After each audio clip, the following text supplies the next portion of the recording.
Hey everybody, it's Sweet Deat, and we're back with another episode. How are things? Going okay? What's the latest in your world? I'm really excited about getting back to Indiana this week to see some family and to meet my brand new niece. I am officially a brand new uncle. So make sure you comment below and tell me what's going on in your world. If it's your first time at this page, welcome. I'm so glad that you found me. My whole objective in this endeavor is to give away things that I've learned over the course of my music career from both the music side and the business side as well. I hope that you can find some sort of value in anything that I say that could help you in your journey as a creative. Today's artist of the day is Sam Birchfield. I feel like every day Sam Birchfield's popularity grows. Before this pandemic hit, I was in a coffee shop just having an espresso with my brother, and all of a sudden, Sam's song came on that was called Colorado.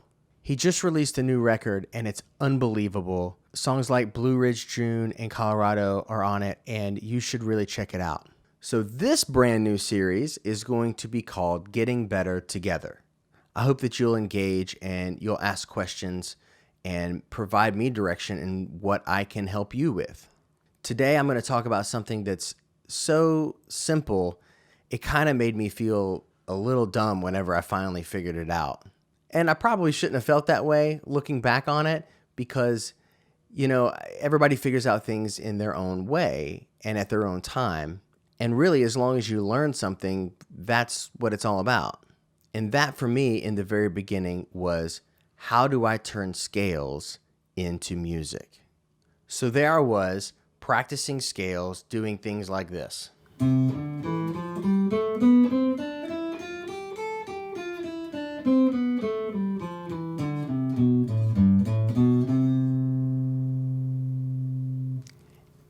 And for a while, that was pretty cool. I was just getting my hands on the guitar and getting used to moving them around in weird combinations, and that was great. But then at some point, I had to start thinking about improvisation and figuring out how to play over the guitar neck and learn how to express myself with music. Unfortunately, this wasn't really cutting it. It kind of felt like I was swimming upstream, like I had the right direction in mind, but I didn't exactly have the right execution. And then one day, I heard Charlie Parker. I don't know if you know who Charlie Parker is, but he was a really famous jazz saxophonist and one of the founders of what we call bebop, which is a style of jazz that was popularized back around in the 40s and 50s. So I would look at a Charlie Parker transcription and I would analyze the notes that he was playing against the chords that he was playing, and guess what? They were just as simple as... And my thought was, how is it that his stuff sounds so cool and my stuff sounds so much like garbage? I think I stared at that piece of paper for hours, days, weeks, and definitely months before I realized that there was a pattern being played. And not just like a specific pattern of notes that was the same exact time. It was really more of just looking at the arc of his solos and sort of the ups and the downs of it, which gets me to the fundamental and most basic idea of how to turn your scales into music. And that simply is arpeggios up, scales down. Sounds super complicated, right? That's sarcasm. So let's get into it. Here is a simple example of an arpeggio in the key of C. And we're going to imply that this chord is over a C major chord, or maybe a C major 7 chord, maybe more commonly played by jazz guitarists like that. But it's really this simple. So let's just take a simple arpeggio 1, 3, and 5, which is C, E, and G in the key of C, which is...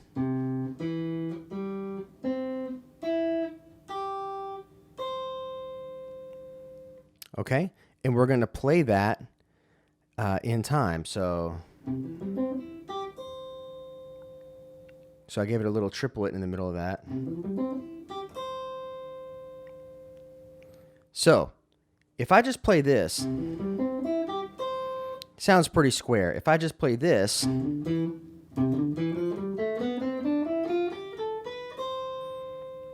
it sounds pretty square.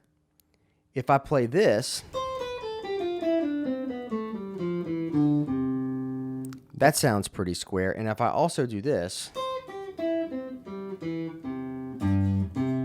that sounds pretty square. So I'm going to play the arpeggio up and add a 16th note triplet in there. And then I'm going to play the scale down in eighth notes. That's it. So here we go. Your end result would then look like this.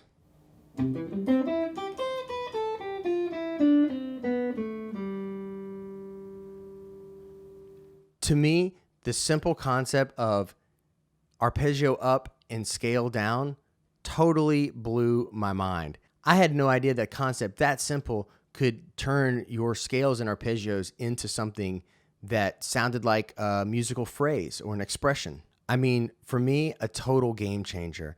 Everything that I had been practicing all of a sudden just came to life. And instantly I felt like I had all this new vocabulary that I never had before.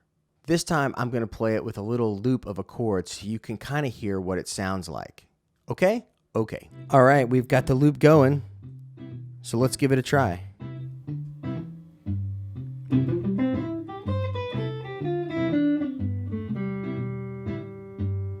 Again.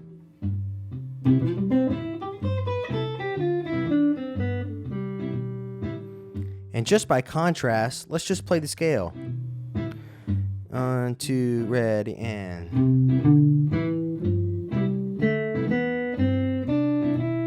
See how square that is? Or even this. But if you put a little 16th note triplet on the arpeggio and just play the scale backwards, this is what you get.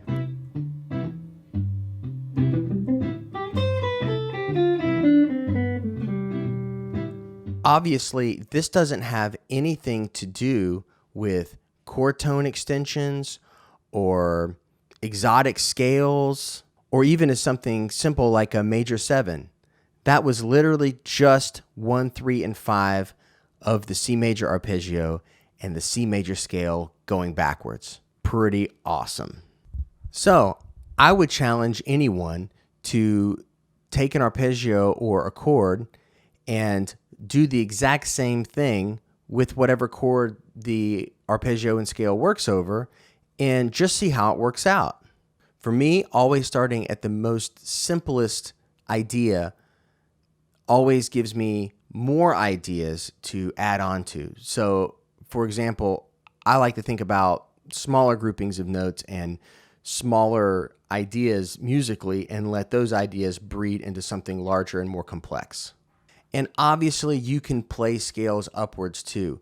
When you do those in groupings, and we'll talk about that maybe in another episode of Getting Better Together, playing scales in patterns can cause a sense of tension. And then when you play the scale backwards, it's almost like the release. So you get the tension and the release. But like I said, we'll talk about that in another episode. So hopefully that helped. And if it did, I'd love to encourage you to subscribe to this channel, like the video, and to share it with someone that might need it.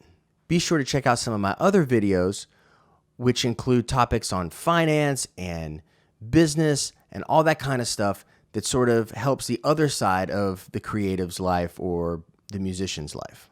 Again, the goal of this channel is just to share some things that I've learned along the way in my own journey that could maybe help you.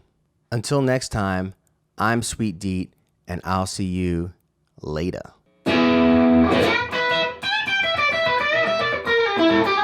Thank you.